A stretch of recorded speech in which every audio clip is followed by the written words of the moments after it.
ಬೀದಿ ಬದಿ ವ್ಯಾಪಾರ ಮಾಡುವ ಸಣ್ಣ ಉದ್ಯಮಿಗಳಿಗೆ ಏಕಾಏಕಿ ನೋಟಿಸ್ ನೀಡಿರುವ ವಾಣಿಜ್ಯ ತೆರಿಗೆ ಇಲಾಖೆ ಕ್ರಮ ಖಂಡಿಸಿ ಜುಲೈ 23ರಿಂದ 25ರವರೆಗೆ ರಾಜ್ಯವ್ಯಾಪ್ತಿ ಪ್ರತಿಭಟನೆ ನಡೆಸಲು ವಿವಿಧ ಸಂಘಟನೆಗಳು ನಿರ್ಧರಿಸಿವೆ. ಕರ್ನಾಟಕ ರಾಜ್ಯ ಕಾರ್ಮಿಕ ಪರಿಷತ್ ಬೇಕರಿ ಕಾಂಡಿಮೆಂಟ್ಸ್ ಮತ್ತು ಸಣ್ಣ ಉದ್ದಿಮೆದಾರರು ಬಂದ್ಗೆ ಕರೆ ನೀಡಿದ್ದಾರೆ.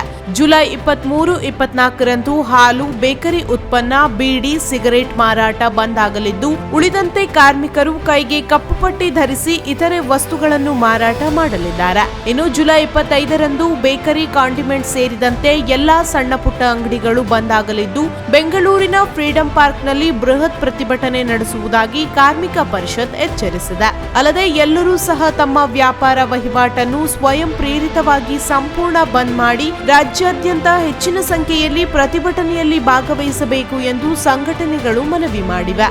ಇನ್ನು ಹಣ್ಣು, ಹೂವು, ತರಕಾರಿ ಮಾರಾಟಗಾರರಿಗೂ ನೋಟಿಸ್ ನೀಡಲಾಗಿದ್ದು, ಬಂದ್ಗೆ ಬೆಂಬಲಿಸುವ ಸಾಧ್ಯತೆ ಇರುವುದರಿಂದ ತರಕಾರಿ ಮಾರಾಟದಲ್ಲೂ ವ್ಯತ್ಯಯ ಆಗುವ ಸಾಧ್ಯತೆ ಇದೆ. ಇನ್ನು ಸಣ್ಣ ವರ್ತಕರು no Google Pay, PhonePe, cash only ಅಂತ ತಮ್ಮ ಅಂಗಡಿಗಳ ಮುಂದೆ ಬೋರ್ಡ್ ಹಾಕುತ್ತಿದ್ದಾರೆ.